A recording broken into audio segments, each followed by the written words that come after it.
involves those about us in a way no other human sickness can. So you hear that? This illness, the disease of addiction that we all struggle with, it involves those people that are around us more than any disease does. Okay, it is like we drag everybody into our sickness when we are in active addiction. It really does affect others, not just ourselves. That was one of the hardest things for me to admit, is that I wasn't just affecting myself anymore, but I was hurting my family.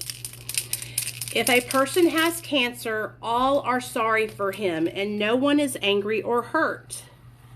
But not so with the alcoholic illness.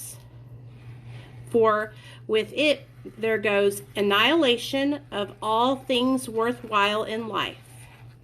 It engulfs all whose lives touch the sufferers. Are y'all hearing this?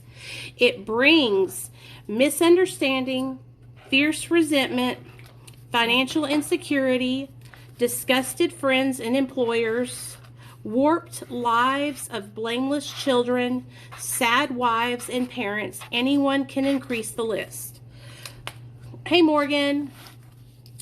So, basically, the disease of addiction, when somebody struggles with the disease of addiction, the disease of addiction touches every person's life that is connected to the addict, okay? To the addict or the alcoholic. Addiction brings misunderstanding, fierce resentment, financial insecurity, disgusted friends and employers, warped lives of blameless children, sad wives and parents. We hope this volume will inform and comfort those who are or who may be affected. There are many. Highly competent psychiatrists who have dealt with us found it sometimes impossible to persuade an alcoholic to discuss his situation without reserve.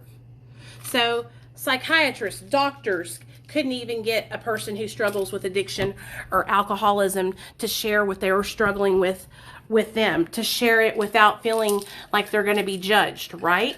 But guess who can get an alcoholic or an addict to share with them without judgment, without feeling like they'll be judged? Guess who? Another alcoholic. Listen to this, another addict. So it says, strangely enough, wives, parents, and intimate friends usually find us even more unapproachable than the psychiatrists and doctors.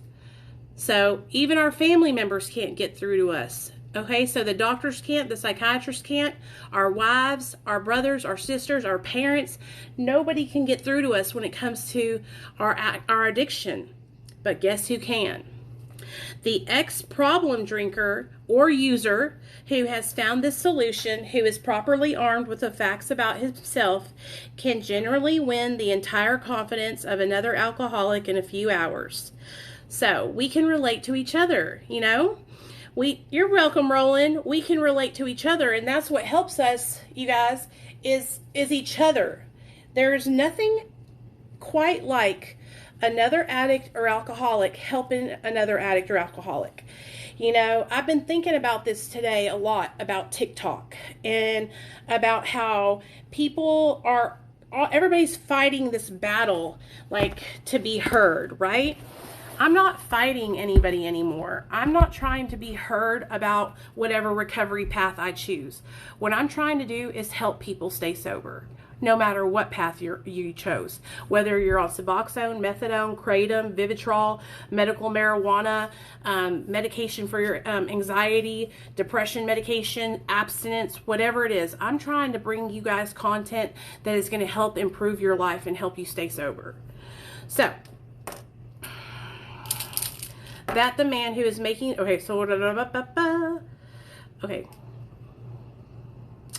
the ex-problem drinker who has found this solution, who is properly armed with the facts about himself, can generally win the entire confidence of another alcoholic in a few hours. Until such an understanding is reached, little or nothing can be accomplished. That the man who is making the approach has had the same difficulty, that he obviously knows what he is talking about, that his whole deportment shouts at the new prospect that he is a man with a real answer, that he has no attitude of holier than thou, nothing whatever except the sincere desire to be helpful, that there are no fees to pay, no axes to grind, no people to please, no lectures to be endured. These are the conditions we have found most effective. After such an approach, many take up their beds and walk again. So, sitting down with another person in recovery who's been through what you have been through, that's when that's how we help each other. That's how we get through to each other, is by sharing our struggle with one another, sharing our experience, strength, and hope. And what this is saying is that we share our experience, strength, and hope humbly. We don't act like we're better than people, holier than thou. We are just here to truly just want to help. Just want to help, right? After such an approach, many take up their beds and walk again. That means many people get into recovery, get sober. None of us makes a sole vocation of this work, nor do we think its effectiveness would be increased if we did. We feel that elimination of our drinking is but a beginning. So a lot of people think that, just because you stop using drugs and alcohol, that you're in recovery, that you're sober, or that you're recovered, right? That is literally just the tip of the iceberg. That is literally just the beginning. Taking drugs and alcohol out of the equation, honey, there is so much more to the whole problem. So we feel, it says it right here, that the elimination of our drinking is but a beginning. So let's read on. A much more important demonstration of our principles lies before us in our respective homes, occupations, and affairs. All of us spend much of our spare time in the sort of effort which we are going to describe. A few are fortunate enough to be so situated that they can give nearly all their time to work.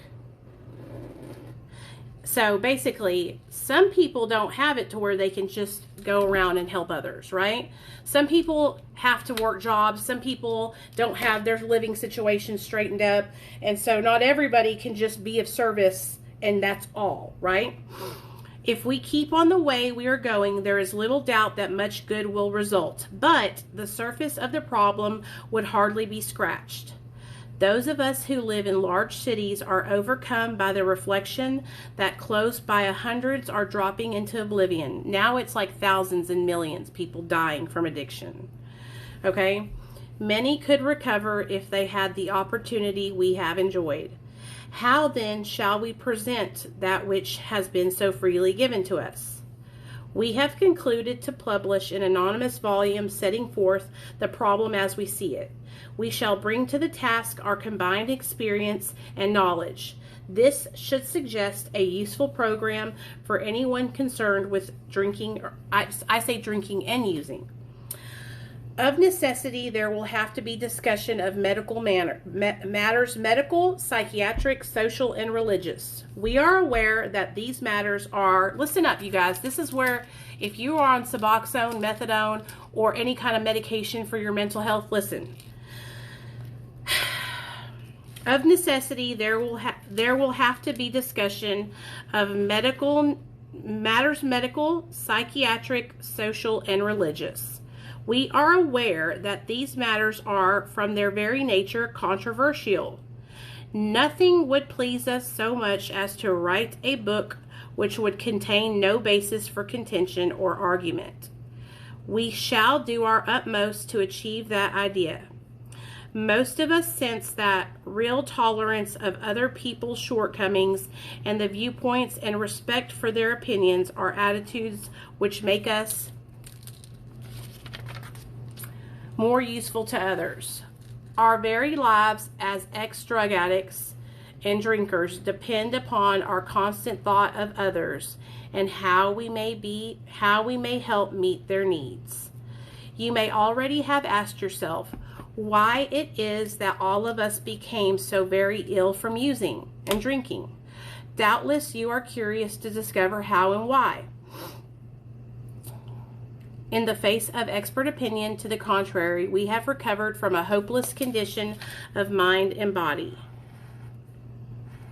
If you are an alcoholic or an addict who wants to get over it, you may already be asking, what do I have to do? It is the purpose of this book to answer such questions. we shall tell you what we have done.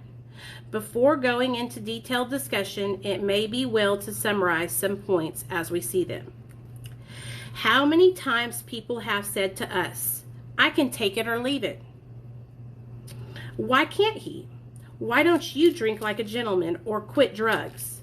That fellow can't handle his liquor. Why don't you try a beer or wine? Why don't you take Xanax instead of hydrocodone? Why don't you shoot heroin instead of meth? Just lay off the hard stuff. His willpower must be weak. He could stop if he wanted to. She's such a sweet girl. I should think he would stop for her. The doctor told him that if he ever drank again, it would kill him. But there he is, all lit up again.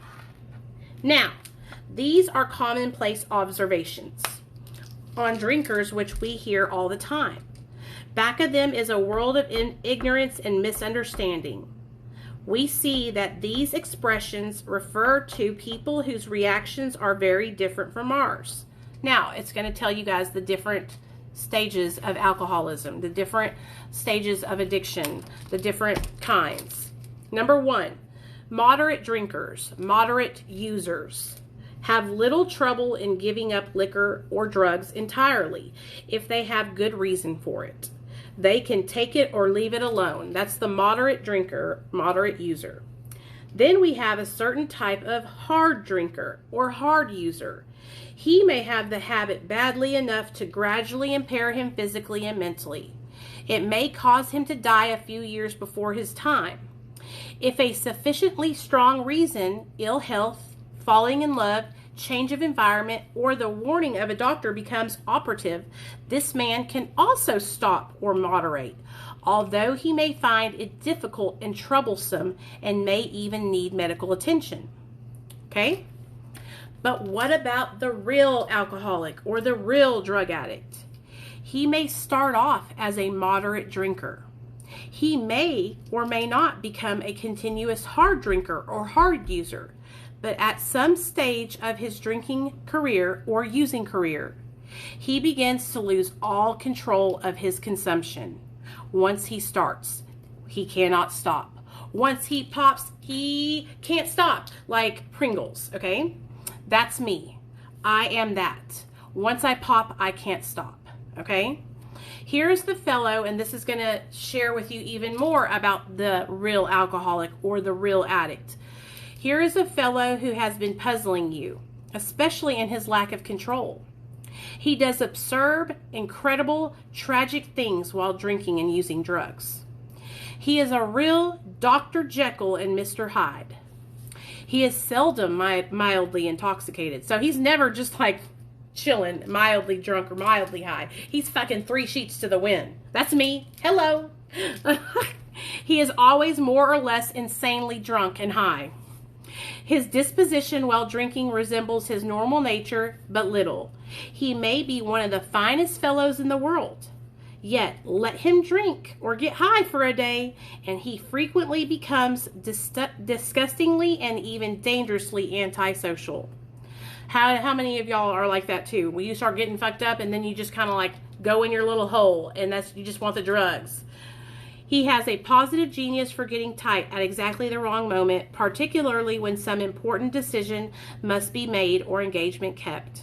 He is often perfectly sensible and well-balanced concerning everything except drugs and alcohol, but in that respect, he is incredibly dishonest and selfish. It cracks me up because people will tell me, Nicole, that was so selfish. You were very selfish that you used drugs while you were pregnant with your son. Well, no shit, Sherlock. That's what the disease of addiction does. I was selfish. He often possesses special abilities, skills, and aptitudes.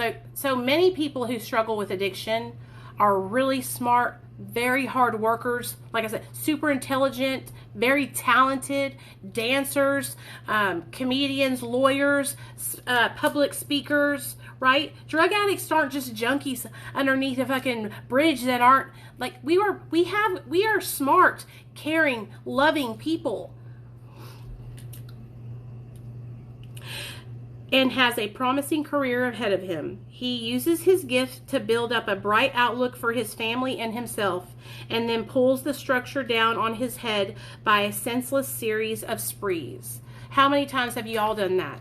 Gotten yourself an amazing job, gotten a raise, became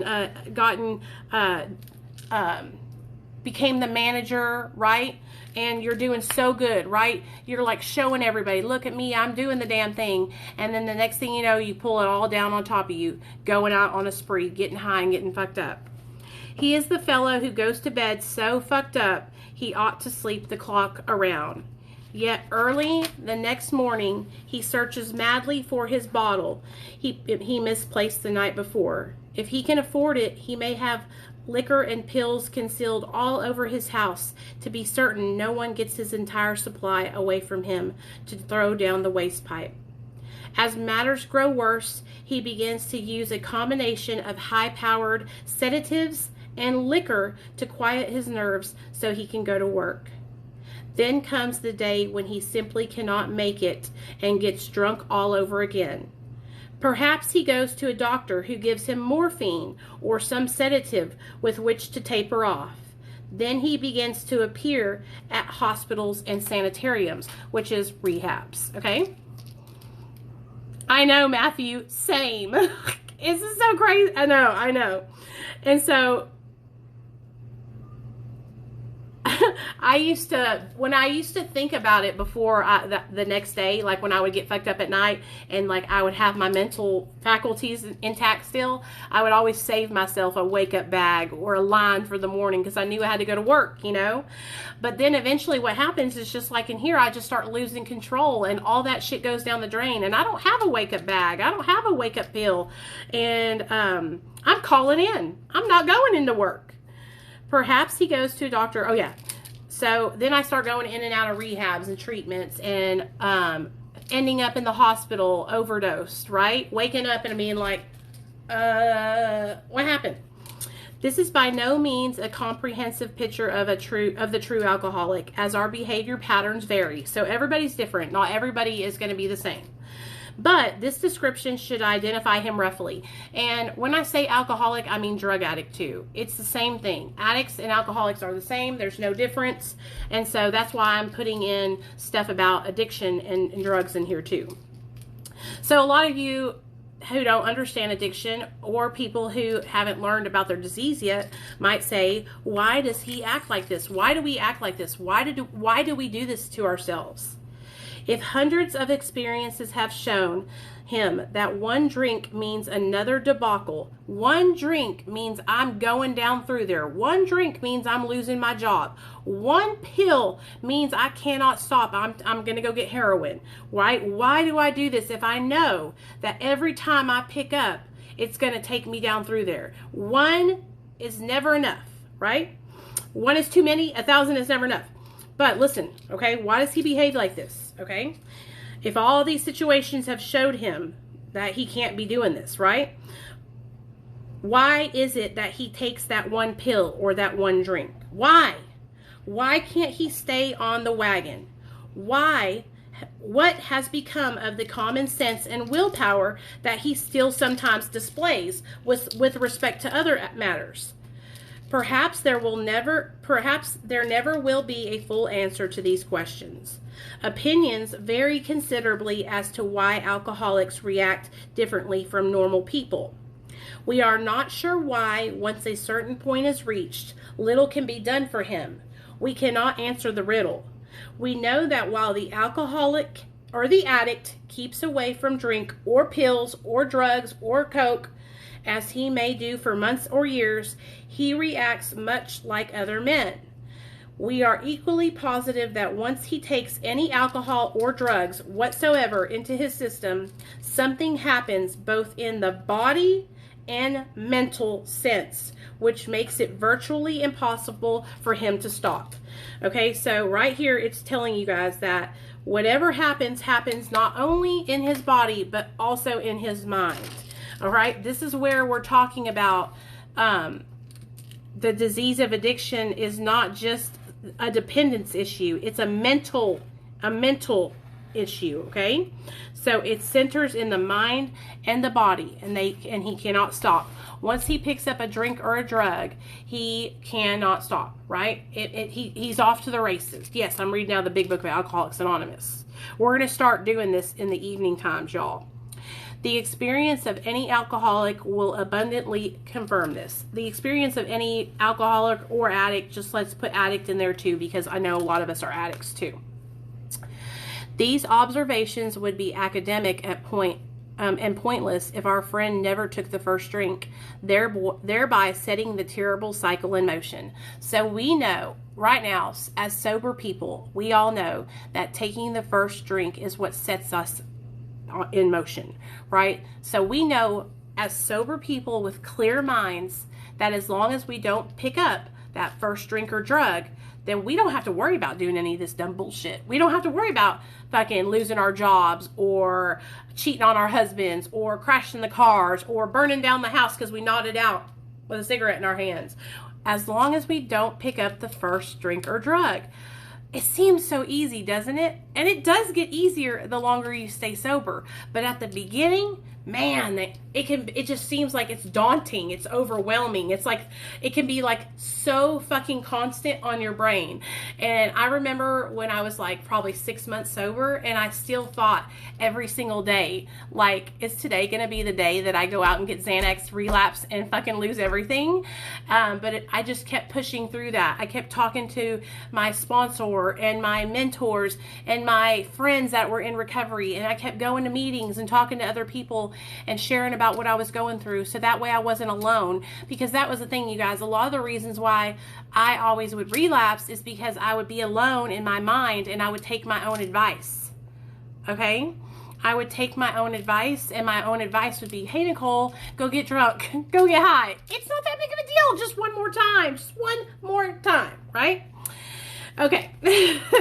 Therefore, the main problem of the alcoholic or the addict centers in his mind rather than his body. Okay, guys? In the mind. If you ask him why he started on that last bender, the chances are he will offer you any one of 100 alibis. Sometimes these excuses have a certain plausibility, but none of them really make sense in the light of the havoc an alcoholic's drinking bout creates. They sound like the philosophy of the man who, having a headache, beats himself on the head with a hammer so that he can't feel the ache. It don't make sense. It don't make sense, okay?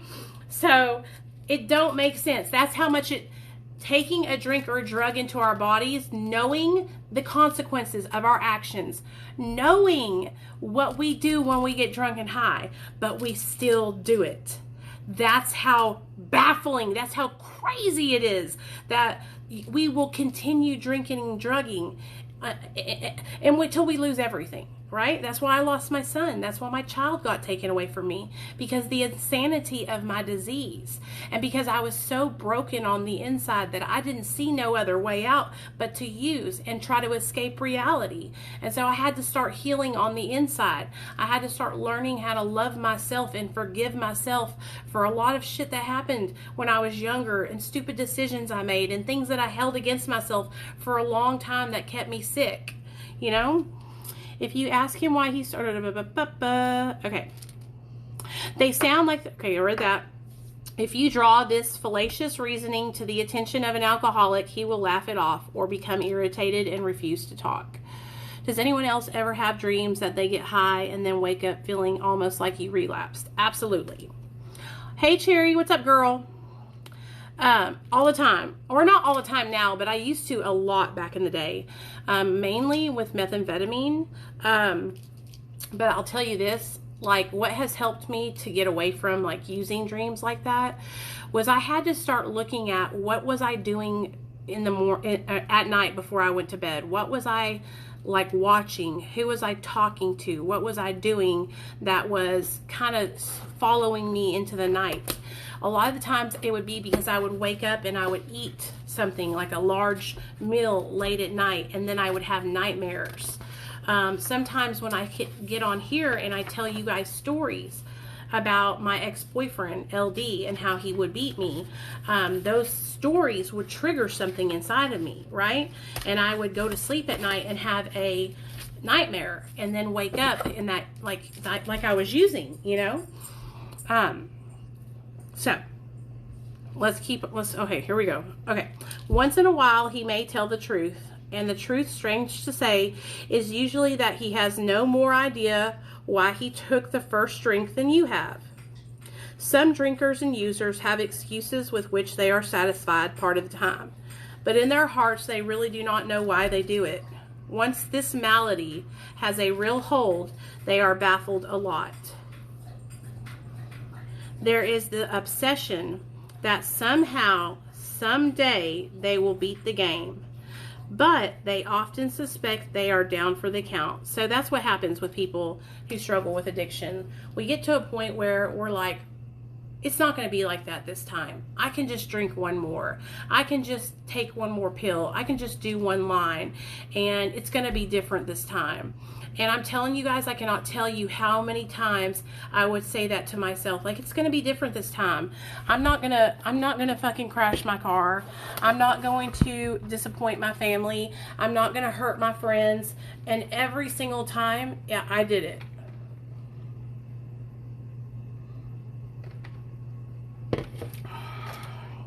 Okay.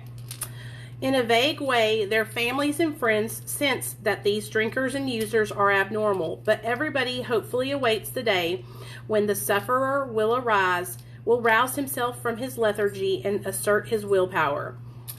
This is the thing, and this is what a lot of people from the outside looking in think. They think that we're going to wake up one day and we're just going to have willpower and just stop. And we're just going to just say no. Willpower. No, I don't want that line of cocaine. Get it away from me. No, I don't want that pill because I have willpower.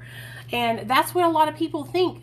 Like our loved ones, our moms, our dads are like, why can't you just stop?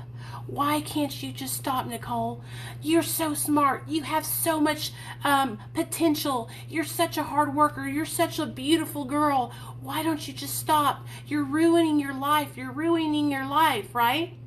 And in my mind, I'm like, I can't just stop. I don't know why I can't just stop. It's because, you guys, that in here, it tells you right in here that when you take that first drink or drug, okay, it sets something off in the mind, not just the body. So everybody who tells you, oh, addiction is a choice. It's a choice. You could just stop. I'm telling you guys, it is a brain disorder, a disease of the mind.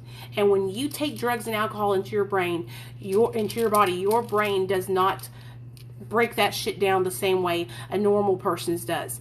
A person who doesn't have the disease, yes, they can just walk away. Okay, but it's not the same for the addict or the alcoholic. The tragic truth is that if the man be a real addict or alcoholic, the happy day may not arrive. They might never stop, ever. He has lost control. At a certain point in the drinking of every alcoholic or the using of every addict, he passes into a state where the most powerful desire to stop drinking is of absolutely no avail. So, like I said, having your kid taken away from you and placed in foster care could be the most horrible thing that's ever happened to you to make you want to stop drinking, and you're still drinking. Or you just drove your car off a cliff and you fucking had to have your right leg amputated. But you're like, I can't wait to get out of this hospital so I can get a fucking beer and shoot up some cocaine. Okay? Like, it's like unbelievable. Nothing can stop it. You know what has to stop it? A fucking complete psychic change. A whole overhaul of perception. A fucking, like, God has to come down, or some power greater than you has to come down and basically change your life and your brain and your perception. I'm telling you, it's like a miracle happens. Because otherwise, you ain't stopping. At a certain point in the drinking of every alcoholic, he passes into a state where the most powerful desire to stop drinking is of absolutely no avail. This tragic situation has already arrived in practically every case long before it is suspected. The fact is that most addicts or alcoholics, for reasons yet obscure, have lost the power of choice in drink and using. Our so-called willpower becomes practically non-existent. We are unable at certain times to bring into our consciousness, this is my favorite line, we are unable at certain times to bring into our consciousness with sufficient force the memory of suffering and humiliation of even a week or a month ago. We are without defense against the first drink.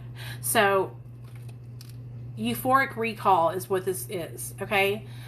Euphoric recall is basically what the brain does, okay? When you are a drug addict or an alcoholic, after years and years of using drugs and alcohol, your brain becomes accustomed to that. It becomes used to having that stimuli, having that substance stimulate those endorphins, the dopamine, the serotonin, the pleasure, right? And so your brain becomes dependent on that to feel that pleasure, because you don't feel it no more unless you get drunk or high, right? I know y'all know what I'm talking about. And so your brain only remembers the good times. This is what this is saying. Your brain only remembers, hey, when I drink, I feel relaxed and I can dance and I pick up the chicks. Or, hey, when I do a line of cocaine, it gives me energy and I don't want to eat and it keeps me skinny. Or, hey, when I take a hydrocodone, I clean my whole house and I have such a good time. When I shoot a bag of heroin, I am so fucking, I just can do everything. I'm like productive and I like do all kinds of work. That's what your brain remembers. It remembers the good things that the drugs and the alcohol do for you. Okay? That's what it does. So, you can't bring it into your mind, the bad things. That's why I tell you guys that you have to retrain your brain into remembering the bad times. A lot of people ask me, why do you talk so much about losing your son? Why do you talk so much about going into a 7-day coma? Why do you talk so much about the desperation that addiction had you on your knees? Why do you talk about that stuff? Doesn't it make you sad? Doesn't it hurt you? No. It reminds me, because I'm a motherfucker that forgets. I forget fucking everything. That's why I kept relapsing for so many years, because I fucking kept forgetting. I kept forgetting that when I do Xanax, I fucking crash my car into brick walls. I kept forgetting that when I do cocaine, I fucking end up at the dealer's house sucking D's. Okay? Like, it's so crazy how the brain will go automatically to the good things that drugs and alcohol did for us. And it's like fighting to retrain that, because it's automatic. It's automatic. Okay? And that's what this is telling you. It's telling you that your brain cannot bring into the consciousness with sufficient force the memories of a month ago, a week ago, 6 months ago, when you were in prison. Okay, for instance, I was in prison for a whole fucking year, dude. I did prison time for possession of methamphetamine, right? And I get out of prison, I parole out to sober living, and I stay sober for 9 months. But then guess what happens? I stopped practicing. I stopped doing that thing with my brain where I was like retraining it, and I stopped talking to people about recovery. I stopped going to meetings. I stopped fellowshipping with other addicts and alcoholics. And then guess what happens? Then all of a sudden my brain starts forgetting, and I think, oh, what's the deal? I can shoot a Roxy. And then next thing you know, you guys, I'm shooting Roxys and shooting methamphetamine. And I just was in prison for a year for that shit. For possessing that shit. You know, it's like a regular person, it makes, a regular person is like, you're crazy. You're insane. What's wrong with you? Right? But that's what it's like. The almost certain consequences that follow taking even a glass of beer do not crowd into the mind or deter us. If these thoughts occur, they are hazy and readily supplanted with the old threadbare idea that this time we shall handle ourselves like other people. So let's say, for instance, you do think, you know what, I shouldn't take this pill. I'm going to go off the deep end if I do. What ends up happening is you say, no, push that thought out of the mind, right? I can handle it this one time. And that's what happens. That's why when I talk to you guys, and y'all probably think I'm crazy over here, up here on my little soapbox teaching about recovery. That's why I tell you guys, like, it's so important to have other people that you can talk to, that you can run your ideas by, that you can let them know that you're struggling, that you can say, hey girl, I thought about doing a line of cocaine today. Is that a good idea? Because sometimes it might seem lame. It might seem crazy that you even have to ask that, right? But it's the truth, y'all. It's the truth. That's why I tell you guys, you need to be connected. You need to be planted with a fucking crew around you. You can't just be waving out there in the wind like a kite without no owner flying you. You can't just be fucking out there floating around. You have to have something to tether you. You have to have a connection. You have to have someone that you can talk to. Your brain and your thinking and your addiction is what got you to where you're at right now. And so you probably shouldn't trust yourself, right? You know what I mean? Okay. There is a complete failure of the kind of defense that keeps one from putting his hand on a hot stove, because that's exactly what it's like. Going out and picking up drugs and alcohol after everything we have put ourselves through is like walking up to a stove and putting our fucking hand on it. That is how crazy it is, that what we do using and drinking. We might as well be getting an iron and fucking putting it on our hands, okay? Putting our hand in a fire, okay? That's exactly what it is. Okay, the alcoholic may say to himself in the most casual way, it won't burn me this time, so here's how. Or perhaps he doesn't think at all. How often have some of us begun to drink or use in this nonchalant way, and after the third or fourth pounded on the bar and said to ourselves, for God's sakes, how did I ever get started again? How many of you guys have woke up in jail, woke up in treatment, woke up at your mom and dad's house, woke up in a car wreck and thought, holy shit, what the fuck have I done? How have I gotten here again? Why am I doing this to myself? How did this happen? That's...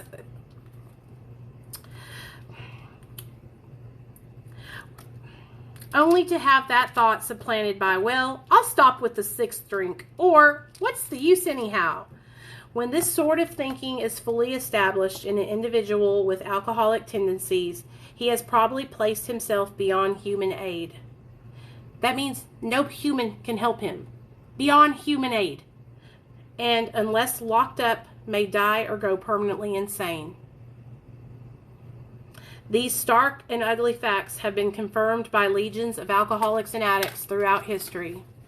But for the grace of God, there would have been thousands more convincing demonstrations. So many want to stop, but cannot. Let me read these again. Okay, so he has probably placed himself beyond human aid, and unless locked up, may die or go permanently insane. These stark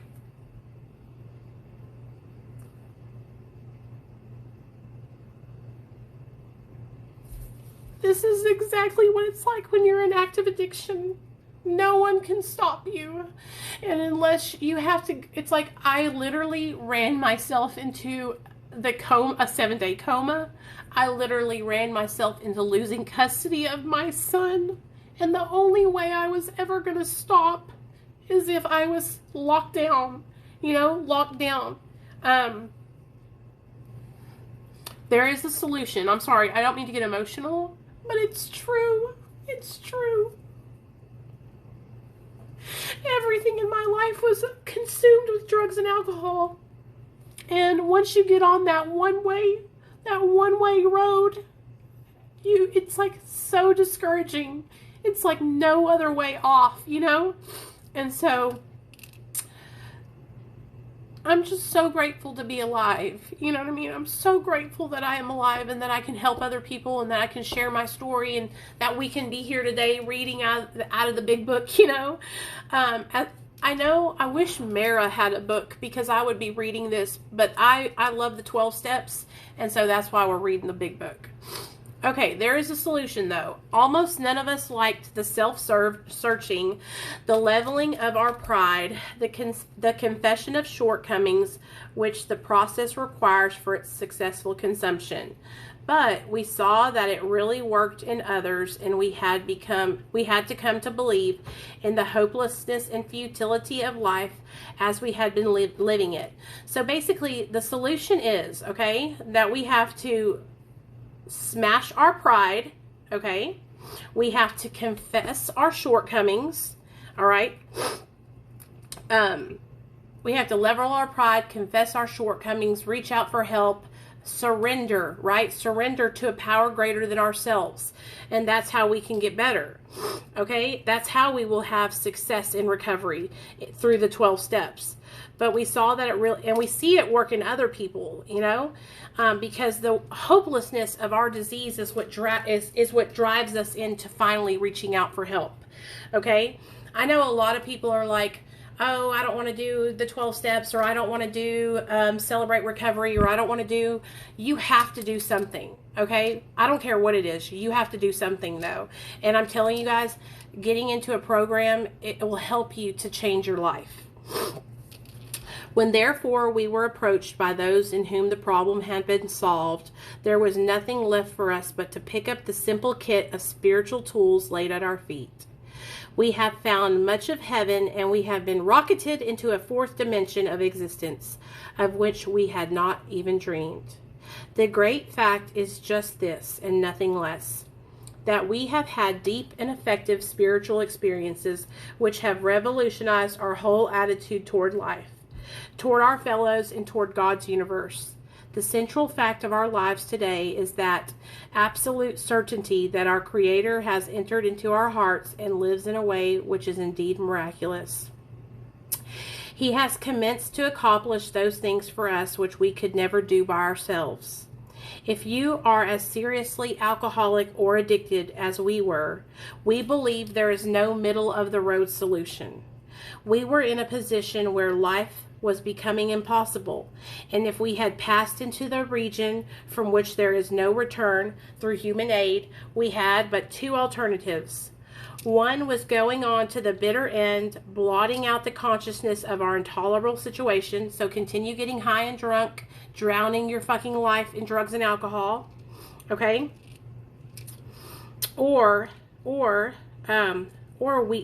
And the other would be to accept spiritual help. This we did because we honestly wanted to, and we're willing to make the effort. Willing. That's all you got to do, you guys, is be willing to make the effort to change. A certain American businessman had ability, good sense, and high character. For years, he had floundered from one sanitarium rehab to the other. He had consulted the best-known American psychiatrist. Then he had gone to Europe, placing himself in the care of the celebrated physician, the psychiatric Dr. Young, who prescribed for him. Though experience had made him skeptical, he finished his treatment with unusual confidence. His physical and mental condition were unusually good. Above all, he believed he had acquired such a profound knowledge of the inner workings of his mind and its hidden springs that relapse was unthinkable. Nevertheless, he was drunk in a short time. More baffling still, he could give himself no satisfactory explanation for his fall. So he returned to his doctor, whom he admired, and asked him point blank, why could he not recover? He wished above all things to regain self-control. Right here is why he could not recover. Because he's trying to gain self-control. He's trying to gain control over drugs and alcohol. And you will never get sober if you think that you will ever have control over drugs and alcohol. If you think that you can use drugs and alcohol successfully still, then you're going to continue relapsing. Okay? At least for a person like me, I cannot take drugs and alcohol into my body. Okay? He seemed quite rational and well balanced with respect to other problems, yet he had no control whatsoever over alcohol. Why is this? He begged the doctor to tell him the whole truth, and he got it. In the doctor's judgment, he was utterly hopeless. He could never regain his position in society, and he would have to place himself under lock and key or hire a bodyguard if he expected to live long. That was a great physician's opinion. But this man still lives, and he is a free man. He does not need a bodyguard, nor is he confined. He can go anywhere on this earth where other free men go without disaster, provided he remains willing to maintain a simple attitude. Some of our alcoholic readers may think they can do without spiritual help. Let us tell you the rest of the conversation our friend had with the doctor. The doctor said, "You have the mind of a chronic alcoholic, chronic addict. I have never seen one single case recover where that state of mind existed to the extent that it does in you." Our friend felt as though the gates of hell had closed on him with a clang. He said to the doctor, "Is there no exception?" "Yes," replied the doctor, "there is. Exceptions to cases such as yours have been occurring since early times. Here and there, once in a while, alcoholics have had what are called vital spiritual experiences. To me, these occurrences are phenomena. They appear to be in the nature of huge emotional displacements and rearrangements. Ideas, emotions, and lives of these men are suddenly cast to one side, and a completely new set of conceptions and motives begin to dominate them. That's what has to happen in our lives. Whenever we get sober, we have to cast out our old way of living, and we have to pull in a whole new way. In fact, I have been trying to produce some such emotional rearrangements within you. With many individuals, the methods which I employed are successful, but I have never been successful with an alcoholic of your description." And that means he was a fucking alcoholic hardcore. Upon hearing this, our friend was somewhat relieved, for he reflected that, after all, he was a good church member. This hope, however, was destroyed by the doctor telling him that while his religious convictions were very good, in his case they did not spell the necessary vital spiritual experience. Here was the terrible dilemma in which our friend found himself when he had extraordinary experience, which, as we have already told you, made him a free man. We, in our turn, sought the same escape with all the desperation of drowning men. What seemed at first a flimsy reed has proved to be the loving and powerful hand of God. A new life has been given us, or, if you prefer, a design for living that really works. So basically, we have to go into our recovery with the desperation of drowning men. We have to fight for our sobriety like we would fight to stay alive, drowning in the lake. The distinguished American psychologist William James indicates a multitude of ways in which men have discovered God. We have no desire to convince any that there is only one way by which faith can be acquired. If what we have learned and felt and seen anything at all, it means that all of us, whatever our race, creed, or color, are the children of the living Creator with whom we may form a relationship upon simple and understandable terms as soon as we are willing and honest enough to try. Those having religious affiliations will find here nothing disturbing to their beliefs or ceremonies. There is no friction among us over such matters. So you can believe in whatever your higher power is, whatever it may be. It does not have to be God. We think it no concern of ours what religious bodies our members identify themselves with as individuals. This should be an entirely personal affair which each one decides for himself in the light of past associations or his present choice. Not all of us join religious bodies, but most of us favor such memberships. In the following chapter, there appears an explanation of alcoholism, and as we understand it, then a chapter addressed to the agnostic. Okay, so this is just telling you what's next. Basically, we hope no one will consider these self-revealing accounts in bad taste. Our hope is that many alcoholic men and women desperately in need will see these pages, and we believe that it only by fully disclosing ourselves and our problems that they will be persuaded to say, yes, I am one of them too. I must have this thing. So, anyways, I wanted to do that. I wanted to read this whole There Is a Solution with you guys, because I feel like, you know, I make so many awesome videos about my experience with different drugs, but I want you guys to know that, like, I'm not just about like sharing crazy story times. Like, I'm actually doing recovery. I actually work really hard to stay sober every single day. And what I do is I work the 12 steps of Alcoholics Anonymous, and I check myself every single night before I go to bed. You know, and I try to be a better person every single day. But what I have done is what these 12 steps taught me to do. Everything in my life changed when I got off drugs and alcohol. I had to get rid of all my old people, places, and things, okay? I had to change my way of thinking. I had to change the way I perceived life. I had to readjust my priorities, because the Nicole in active addiction, her priorities were drugs and alcohol. The Nicole in recovery, my priorities go as follows. I'm going to write them down, and then I'm going to show y'all.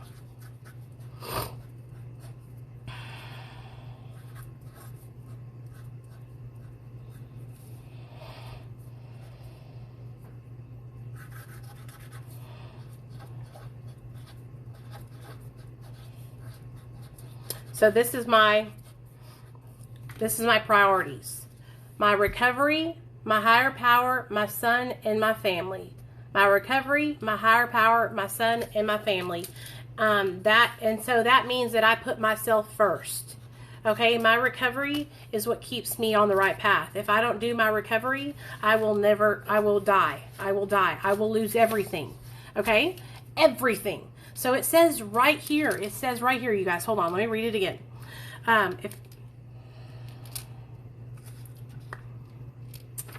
Okay.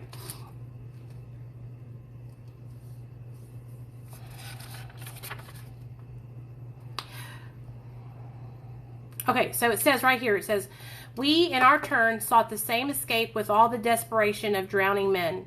Okay, so we have to fucking seek this recovery like we're desperate, okay? We're desperate, and we got to keep chasing it and chasing it and chasing it, okay?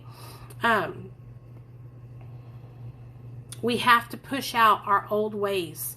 We have to change everything. We cannot go on doing the same thing expecting different results, okay? We have to rearrange everything in our life, or else we will be hopeless, okay? Just like the doctor said, we have to change everything, okay? We have to play the tape all the way through. We have to think before we pick up a drink or a drug, okay? Because it will burn us. Drugs and alcohol will burn us. We do not have the luxury of using alcohol and drugs like we used to, okay? Because that's what it is, okay? Getting high, getting drunk, that is a luxury, right? Drinking alcohol is like a thing people look forward to as a release, right? We don't have that luxury of experiencing that release anymore, okay? We have basically ruined that, okay?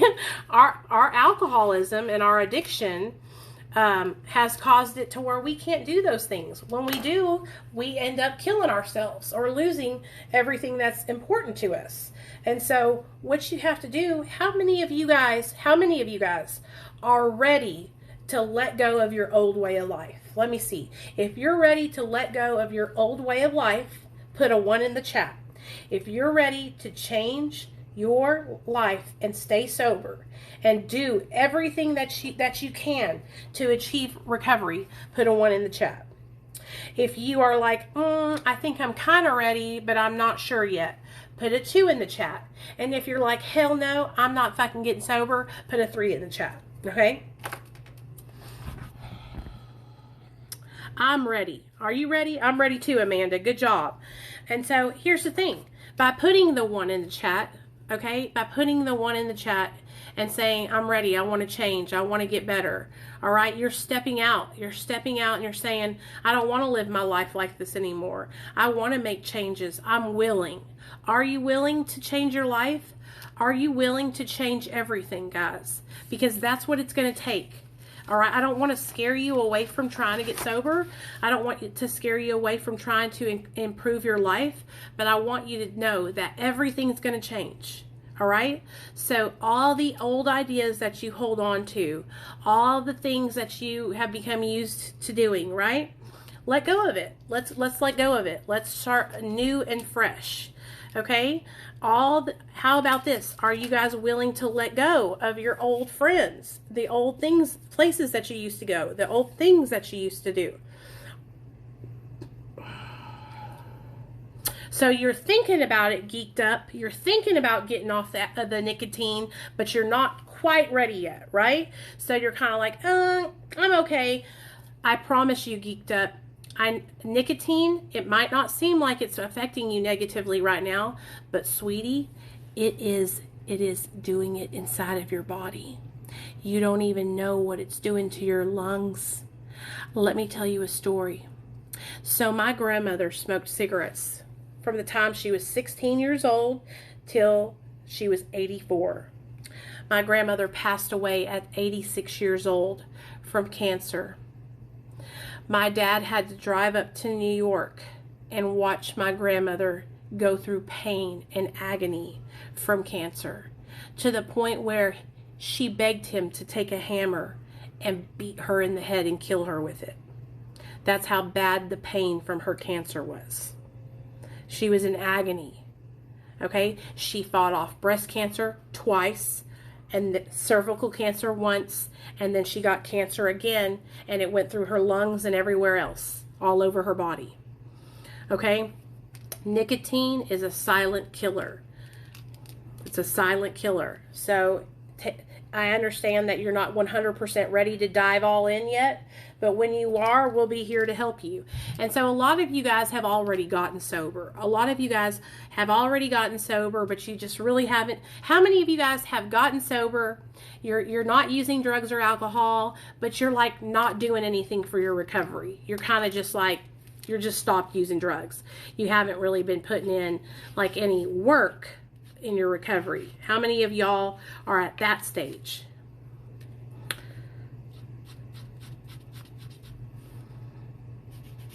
Because it might seem like, hey, everything's good right now, right?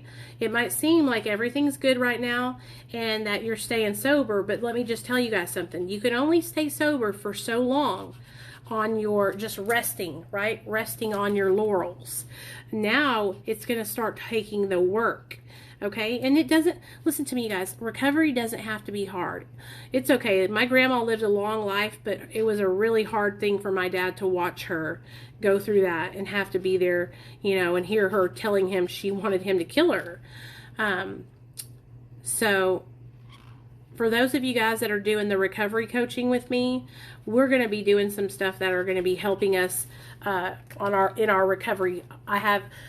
This week, I'm going to be meeting with all of you guys on Zoom for that, and we're going to be doing some homework and stuff that's going to help us in our recovery.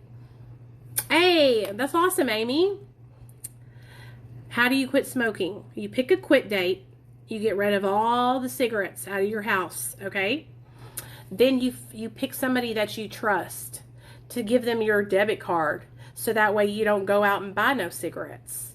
Okay, and then you literally get you some gum, get you some nicotine patches if you need those, and that's what you do.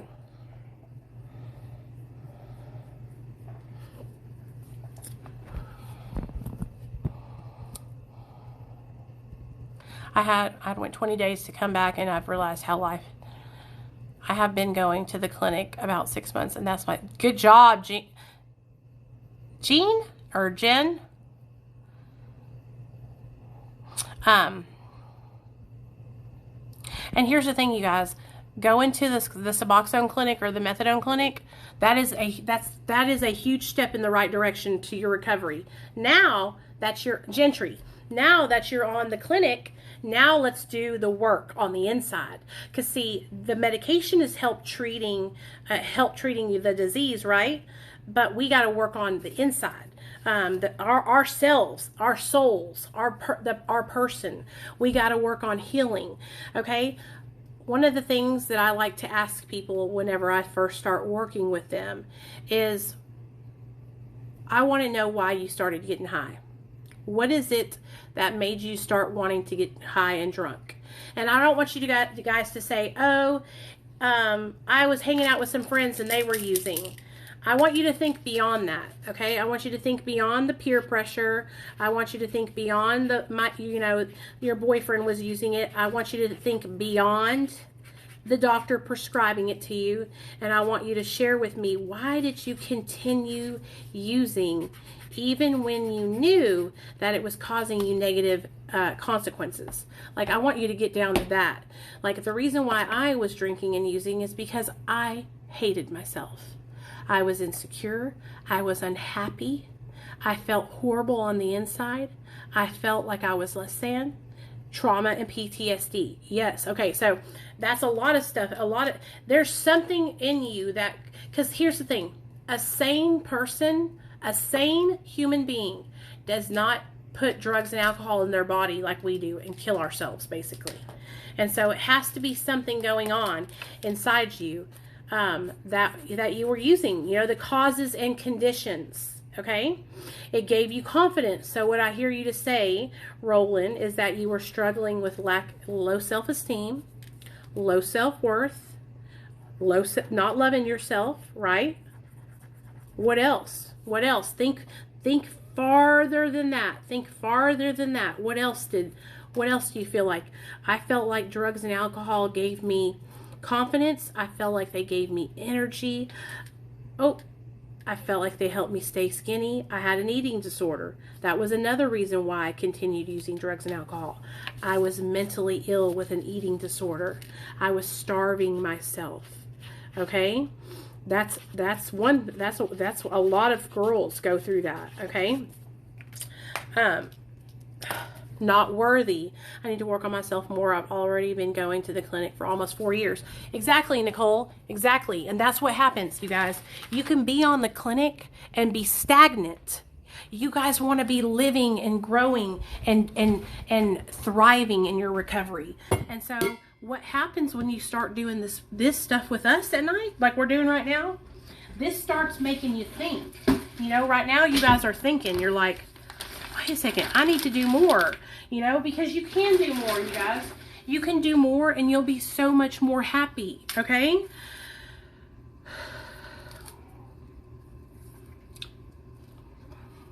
Diana, what I was telling everybody earlier is that we're going to start walking in the evening here, and I'm going to go live and just walk with y'all.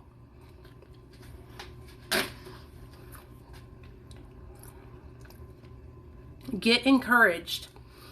I don't know what you do, Diana, but I know that I binge eat. The reason I binge eat is because I get bored.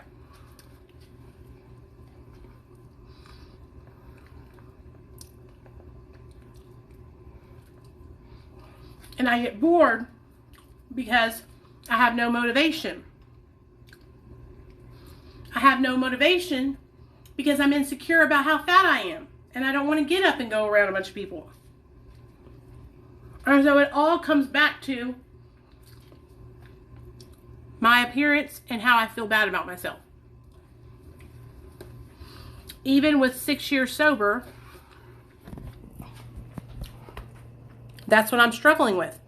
Do you guys know that I haven't left my house in over a week? I haven't left and got in my car and went anywhere. Okay? Do you understand how unhealthy that is? That's not healthy. I need to be getting around. I need to be moving around and doing stuff. Staying in the house all day long, that's not good for me. But that's what happens to me. I get in here and I get to feeling bad. I get to being insecure about myself, and I lock myself up in the house and I don't go anywhere. The lack of motivation is because, listen to me, okay, Diana? No, I don't have agoraphobia. I'm not afraid to go out. I have that because I don't like the way I look. If I felt good about myself and I was in shape and I could go to the pool and swim and feel cute, I would do that. But it's because I have gotten so big, so discouraged, so embarrassed, so uncomfortable, right, in the heat from my fatness, that's what's happened. And it's like a circle jerk. It's like I have to get out to lose weight, but I have to, you know what I'm saying? I have to go outside and do things to lose weight, but I can't because I'm so embarrassed about how I've gotten fat. So what I'm going to have to do is, like I said, start the group thing where we do it together. And I have you guys go with me because I'm not ever going to get out of here if I don't. You know? And Nicole, you know, Nicole's been with me for years now. She knows I've been struggling with this for years. Okay? And that's what makes it even harder. It's like, I should have this under control by now. You know what I mean?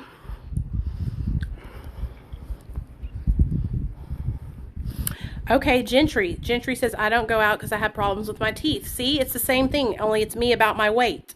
So, Gentry, you know what you need to do? You need to make an appointment with your dentist, and you need to start taking the proper steps to getting your teeth taken care of. Okay? I already took the proper steps I needed to, and I went to the doctor. Okay? I went to the doctor, and I am getting my referral for my hepatitis C, so I can go get that treated. Hopefully, once I get all that stuff treated, hopefully my weight and everything will get better along with that. But I'm also, you know, on a weight loss journey, and sometimes I do really good.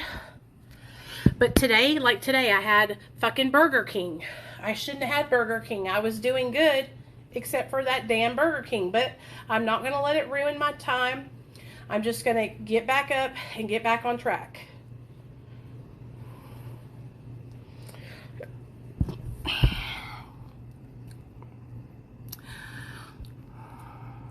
So, anyway, I hope you guys enjoyed this little group tonight. I'm going to upload it on my YouTube channel. And like I said, I really want to help you guys. If you guys like doing these readings with me, we just read the whole chapter. There is a solution. So, what we'll do, what's next? How it works, I think? Yeah. Chapter 3 is how it works. So we'll do that one next. Oh no, it's more about alcoholism. More about alcoholism. So we'll do that one next, okay? But, yeah, Gentry, I totally understand. That's how I feel about my weight. I don't do stuff because I'm insecure about my weight. Okay, it's the same thing, you know, with what you're going through. But we're not going to get better if we don't get up and get out. Damn flies. Dude, I swear to God, dude, these flies are out of control here. Out of control. Like, it pisses me off how bad they are. Ugh. Oh, my husband throws these damn... Sweet tea. Did your doctor already give you the Suboxone?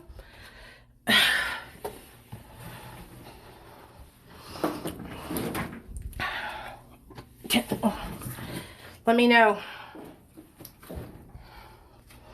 Oh. Like, these flies are out of control. Okay, if your doctor already gave you the Suboxone, when's the last time you took opiates?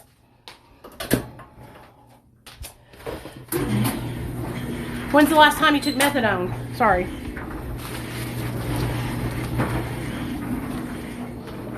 God damn it.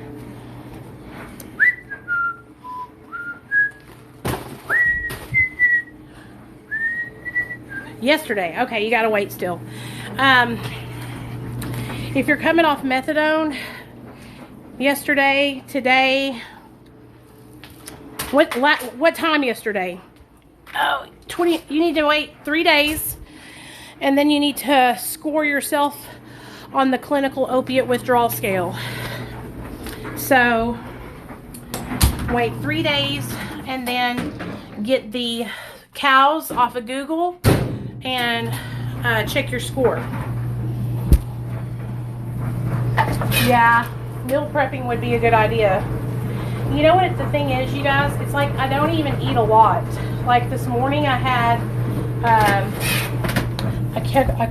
literally a couple of French toast sticks, okay? And then I had a wrap at lunch, and that was it. That was it. It's not like I had like a whole bunch, and then I had some yogurt this evening. But I ate that damn Burger King cheeseburger with French fries, and that's what fucks me up. That was probably like 2,000 calories, you know what I'm saying? I shouldn't have ate that nasty shit. And I didn't need it. We have food here at the house, but my husband and my son like to go and get that kind of stuff sometimes, you know what I mean?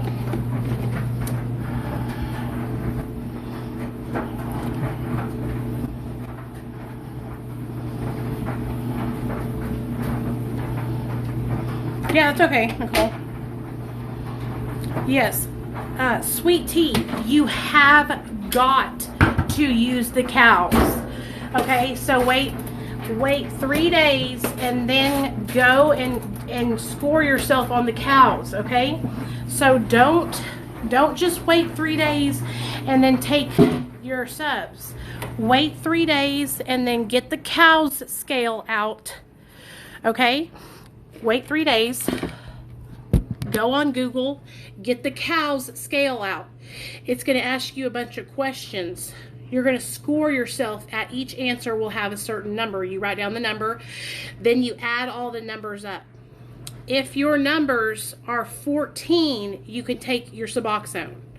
Okay, so, I mean, you could check it right now. You could go online, look up the cows scale, and see how far into withdrawal you are, what your score is. If you score a 16 or higher, you can take your Suboxone. Okay?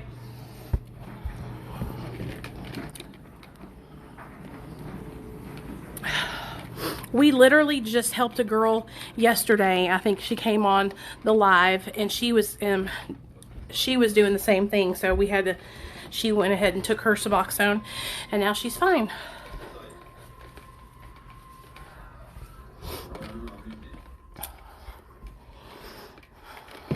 I'm about to go to bed. But make sure you do that cow scale no matter what before you take the medicine. I'm going to go lay down. If you guys don't mind, please check out my YouTube channel, Real Talk Recovery with Nicole, and check out all the videos that I have in my playlists here on TikTok. Okay? All right. Good night, you guys.